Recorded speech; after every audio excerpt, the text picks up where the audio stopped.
The ground shakes beneath the thunderous hooves and terrible battle cries of the Beastmen. The dark gods have arrived on the channel.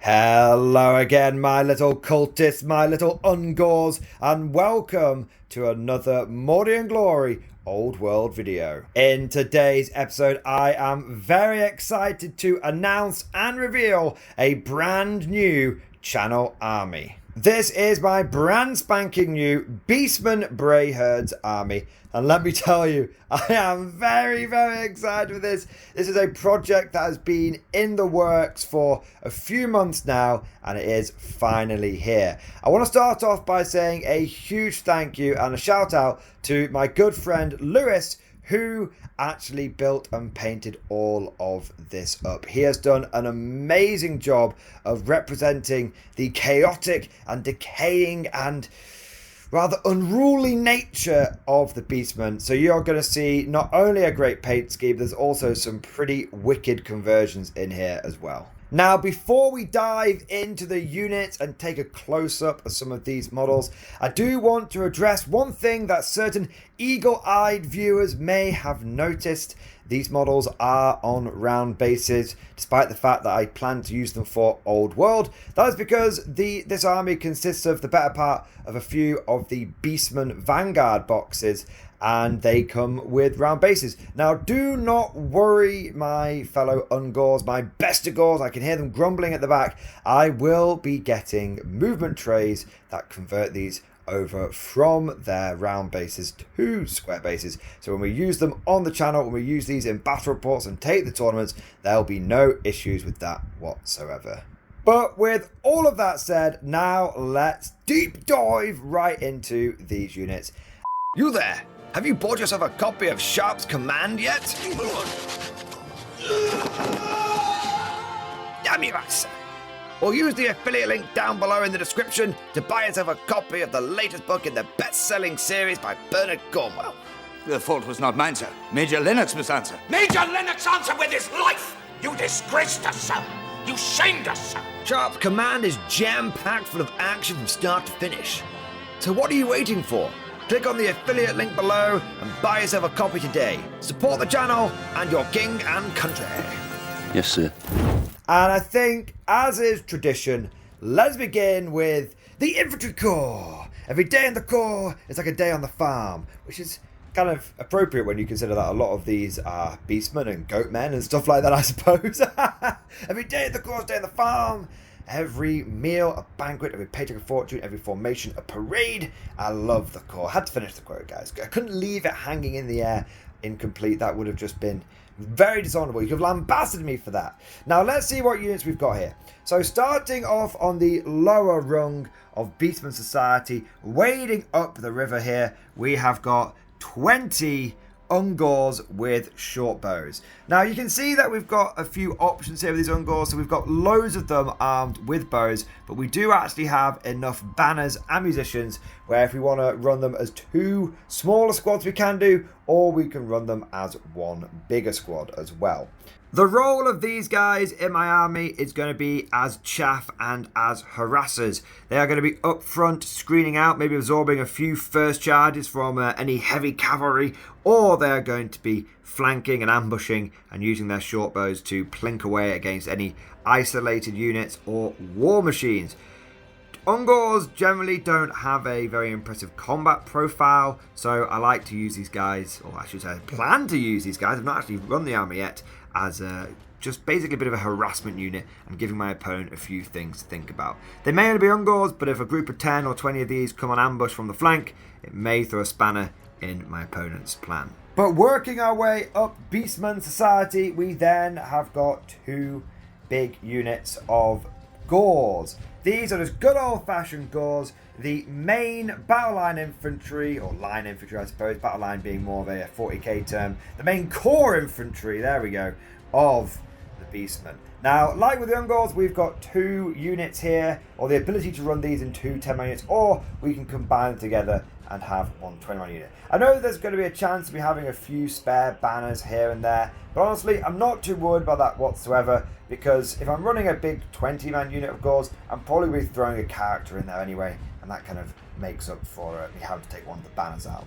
Now, these Gors have been equipped with hand, weapon and shield, making them a little bit more defensible. I know that the prevailing thought is to go with double hand weapon, so don't worry guys, Lewis is already hard at work on another wave of Beastmen, and they will contain some Gors, and those Gors are going to have double hand weapons. So we're going to have lots and lots of options for this army. This is but the first raid coming out of the deep woods and plunging into the heart of the Empire. Just want to take a moment here as well to point out the really cool banners that Lewis has done through this army. It's got a lot of detail to it, and we've got some on the Gors, and we've got a couple more banners on the Bester Gors as well. And each banner has got a unique symbol on it as well. Now, speaking of Bester Gors, we have got 20 of those, and like with the Ungors and with the Gors, we can run them as 2 small units or 1 bigger unit. All of these Gors, all of these Bester Gors, I should say, have got great weapons, and we've got lots of command options. Bester Gors are my favourite Beastman unit. I do love the regular Gors, don't get me wrong, I'm a big fan of core units, but Bester Gors just have that heavy armour, they've got that big punch, and also if you put a character in there, you can make them very durable as well, thanks to mutations like slug skin and stuff like that, which I think are, whilst I've been playing into Beastmen, playing against them, I have derided as bullshit and overpowered, but now that I have Beastmen, I am going to be abusing that, abusing that every opportunity that I get. If you can't beat them, join them guys, and I am very much looking forward to joining them with these Beastmen. What I really love about these Bester Gors is the rusty armor and just the general sense of, despite the fact that these guys are like the best that Beastmen have to armor, their equipment is still pretty crude in comparison to that of the Empire. And I think Lewis has done a really good job of just making this equipment look really battered and old and cobbled together, and you just love the rust effect that he's got, especially on his Bester Gors. You'll see that throughout the army, but I think it's most prevalent on this Bester Gors, and I just absolutely love that. Now, this covers all of the little uns, but now let's head over to the big boys. Oh my days. When I got these models off Lewis and I pulled them out of the bubble wrap, I genuinely said out loud, wow. Because I love the contrast between the sort of generally dark and rusty colour scheme and then those bright eyes in the middle of these 2 big monsters. Now, if I know my Beastmen big beasties, I believe this one over on the left is a Cygor. That's because it's ready to yeet a big rock at someone. And this one over on the right is a Gorgon. Now, this Cygor just looks so cool with that blazing orange eye in the middle, and then all of the little details, the big rusty cowbell around it, and that giant herdstone that it is ready to hurl into the ranks of the enemy. But I have to say, I think Lewis has completely outdone himself with this Gorgon. Now, that is not your eyes playing a trick on you, dear viewers. Those rocks, those chains are actually moving. Lewis has heavily converted this so that the weapons that it is wielding can actually move, just adding that extra layer of detail and immersion to the model. So Lewis, you've absolutely smashed it out the park with this particular conversion, and with a lot of the conversions throughout this army, I absolutely love them. So I just think Lewis has done an absolutely amazing job. Moving slightly down the beast menagerie, we have got the dragon ogres, and we've got 6/7 of them. So you can see that we've got 6 of the regular dragon ogres here. These are like gold dust at the moment. I am very fortunate to get these off Lewis, because if you try and buy Dragon Ogres online at the moment, you just cannot find them. Element Games has none of them in stock. A lot of the other online retailers that I use have got none of them in stock. And I think being able to pick up 6 of these in one go is pretty lucky. If those of you that watch the channel, and you know I do some battle reports with Alex Wargamer and his Chaos Warriors, when I told Alex that I had 6 of these incoming, he was very, very jealous. And in fact, I have another 3 of these, so I'm going to have a total of 10 Dragon Ogres that I can run in my army. Because, again, part of the second wave that Lewis is painting up includes another Age of Sigmar Beastmen Vanguard box. Now, we've got most of these guys with the great weapons. We've got 4 with great weapons, 2 with just regular weapons. To be honest, if I run these guys, what I'll probably do is just have, like, the 2 with great weapons be the regular Dragon Ogres. If I run them in 2 squads of 3, and then the guy, you know, with not the great weapon, he's just going to represent the Sergeant, just so it's a bit distinctive, so we know who is leading the unit. Now, we've got another Dragon Ogre kind of guy here. Now, this is, I'm not sure if it's a converted model. Lewis said it was like a special character that he picked up. I've looked through the Ravening Hordes book, and I can't see like a Dragon Ogre character. I could be wrong. If there is one, let me know. But it is a very, very cool model, and it would be a shame not to use it. So either I'm going to have to use it as some sort of Dragon Ogre, or I might use it as maybe a Lord mounted on a chariot or something. Let me know what I can use this guy as. Either he's just going to be an extra Dragon Ogre, so when I get my next 3 off Lewis, I'll have 10 in total, or he could be some kind of cool special character. Let me know, chat, what you think I should do with this guy, because he's just too good not to use. And last, but certainly not least, we have got some of the Lords and Heroes. So we've got 2 of these Beastmen Shamans, and we've also got a Chieftain, a Wargore of some kind. Just great to have a nice mixture of characters. Beastman magic is very, very powerful at the moment, so having 2 of these Shamans is going to be really, really good. I'm actually going to have a 3rd one turning up, so I want to go full Beastman magic machine gun list. I absolutely can do that. And also having a cheeky Chieftain is never a bad thing. Having a good combat character in there who can start slicing and dicing. Now, I don't have a BSB technically, but here's the thing. I have so many spare banners in this army that I suspect that what I'm probably going to end up doing is taking this guy here and being like, you are the BSB. Or there's this banner here which is particularly grand. As you can see, that's a particularly grand banner.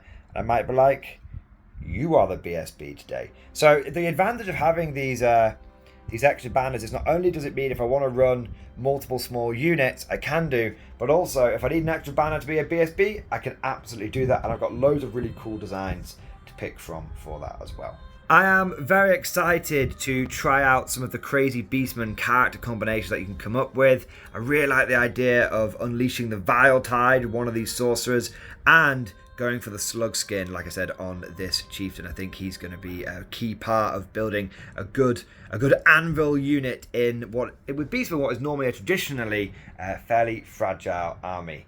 Now that covers just about everything, and I have to say I am jacked. I'm jacked to the tits to start running this army, and in fact I plan on taking this to my next Old World tournament, which should be on the 10th of August. So I'm not sure when this video is going to come out. I am recording it fairly in advance of that tournament. But hopefully you guys will not only like this army, but will also be excited to see it in action on the tournament scene. I've played into Beastmen many times at tournaments, probably 3 or 4 times. I have not played with them. So I am going to be very interested in what it feels like being on the other side of the fence. But I've been waffling on long enough now. Let me know what you guys think down in the comment section below. Are you excited for this Beastman army? And do you have any recommended combos that I should be aware of for the tournament? And where do you think this army should go next? Like I said, I've got another Vanguard getting painted up, but I am interested in a few other units, maybe some of the chariots, maybe some of the Chaos Hounds. Let me know what units you think would be a good natural expansion for this army, and let me know what units you think would just generally be cool to see in videos. If you enjoyed this video, don't forget to smash that like button. It really does boost the video with the YouTube algorithm, and also subscribe to never miss an episode.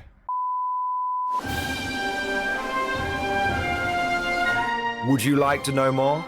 If so, then please consider becoming a channel member or patron. By supporting the channel, not only will you be doing your part, but you'll also be helping me create more content for your viewing pleasure and unlocking a whole host of perks. You get everything from a badge next to your name, custom emojis, but the big one is access to the Mordian Glory Discord server, an online community with almost 2,500 active members. It's always popping off in the MG Discord. We've got channels for army lists, hobbying, tactics, stories, and even a pretty spicy meme section as well. For all you greenhorns that wanted to see the Mordian glory hole, today is your lucky day.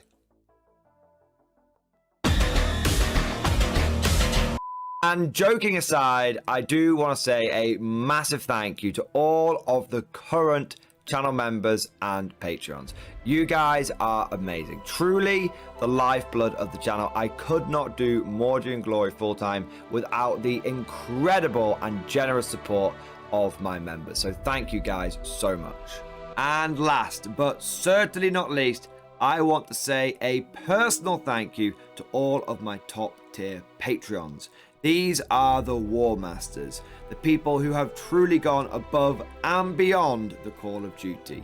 So a heartfelt thank you to Alex Dengal, Bonbon Vert, Lord Pryor, Mark Panconi, RJ Scorpion, Swordfish Trombone, Try Again Bragg, John Stubbs, Nick Walsh, Diesel Fox, and August Barney. Seriously guys, thank you from the bottom of my heart. Your support is incredible and it makes a huge difference. Thank you so much. That's all for now. Hope you've all enjoyed today's video, and of course, as always, see you guys next time.